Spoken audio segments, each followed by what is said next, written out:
Clodovitz, en nous voyant venir, il a fait un petit peu la gueule. Faut bien dire les choses. L'infirmière a été le prévenir qu'on le demandait tout spécialement. Il était au fond de l'hôpital en train de donner des soins d'urgence, d'après cette personne. Moi, je crois qu'il dormait plutôt. Il est arrivé assoupi. Il voyait pas clair, il se frottait les yeux. Tout de même, il a été aimable. On a bien vu qu'il s'expliquait pour que notre vieille passe avant les autres. 2 hommes l'ont mise sur une civière. On a attendu, nous, dehors, dans le vestibule, c'est-à-dire. On n'était pas seuls. Même comme ça, à 10 heures du soir, c'est encore plein de familles et de monde, des gens qui se chuchotent. Ils l'ont tout de suite endormi, notre énergumène, ils lui ont recousu sa fesse, ça n'a pas traîné, ils l'ont placé en salle commune. Nous, là, toujours en pénitence. 11 heures, puis minuit, on la voyait bien dans son page, toute violette de tête qu'elle était, bavante partout. Dès qu'elle a eu repris sa conscience, elle s'est remise à faire du boucan, à réclamer son cascade. Ils lui ont refait une piqûre, elle s'est rendormie. Il était 1 heure du matin. Clodovitz n'était pas le patron, ni même le médecin important. Il n'était que médecin à la suite au London Freeborn Hospital. Comme ça, presque à l'œil, ils étaient plusieurs dans son genre, qui s'appuyaient surtout la nuit, les gardes, tous les boulots ingrats. Clodovitz presque 1 nuit sur 2. Surtout les médecins étrangers qui étaient les internes au London, ça les aidait dans leur début avant qu'ils s'installent. Clodo, je l'ai bien connu plus tard. C'est vrai qu'il était obligeant, empressé, zélé, on peut le dire. Seulement, à un moment, il flanchait. Il était vague pour la parole. Fallait pas mouiller sur son mot. De prendre argent comptant. Suffisait de savoir.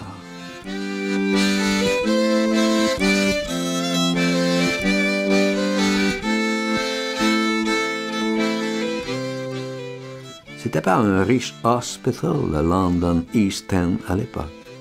On attendait les donateurs et ils se faisaient plutôt prier. C'était écrit sur toutes les portes qu'on les attendait, et pas qu'un petit peu, en termes suppliants. Les philanthropes prenaient leur temps. Par contre, les couloirs étaient pleins et les vestibules, toute heure de jour et de nuit, des foules, des cohues de tous les âges et provenances qui se chuchotaient des choses affreuses. Comment qu'elle se sentait toute à bout et qu'elle préférait crever là, assise sur les dalles, plutôt que d'être renvoyée chez elle encore une fois dans les souffrances. Elle voulait un lit où mourir. Voilà les phrases qu'on entendait, sans compter ces petits-enfants qui piaillaient partout, qui mieux. Après leur biberon, leur joujou, leur coqueluche plein les vestibules, les cacas partout plein les chaises. C'était pas du tout assez grand pour les malades pressés aux portes. Il y en avait toujours en souffrance, plein les trottoirs, plein la chaussée. Pourtant, c'était une énorme tôle, un bazar tout en longueur, des salles et des salles, avec je ne sais combien de fenêtres, jusqu'au Birdjet, presque l'autre avenue. Les donations affluaient pas. Il y avait que la misère qui venait bien. Quelle foule, même l'hiver, sous la flotte, pour les admissions. Des queues, des heures et des heures.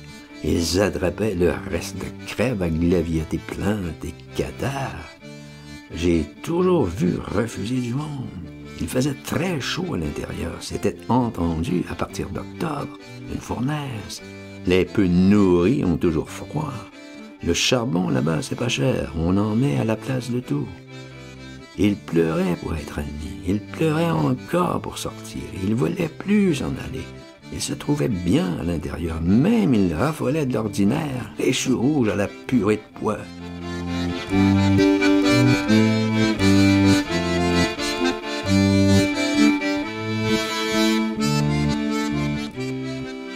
C'était dense, populeux comme coin, tout Poplar, Lyme et Stepney, tous les environs, et Greenwich en face, forcément, pour la médecine et chirurgie. Ça faisait tout l'East End, en somme. Je parle à l'époque.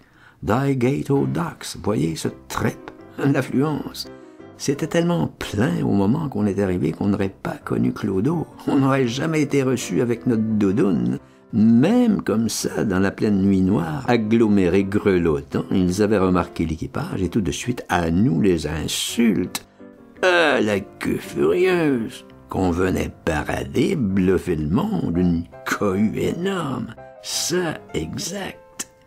Des gens qui étaient là depuis le matin pour se faire admettre, un qui est venu même nous avertir et nous le beugler en pleine face, comme ça de colère, qu'il avait lui une double hernie, qu'il attendait là depuis 3 jours, alors que nous, avec notre câble et notre poupée, puis sa fesse, on le faisait chier joliment. On avait beau lui expliquer. Ça fut un chorus général, une agonie épouvantable. Il voulait pas qu'on s'introduise. Il a fallu qu'on descende, qu'on leur fasse voir à la lanterne le sang, les serviettes, le pansement qu'elle avait au cul, qui dégoulinait tout partout, que c'était bien des vrais caillots. Ils se sont écartés un petit peu, mais une grenière rauque, prêt à mordre. On est passé sous les insultes, on est parvenu au guichet, on a demandé tout de suite Clodo. Heureusement, docteur Clodovitz. Beau, c'était encore 60. Un peu plus, on se faisait virer.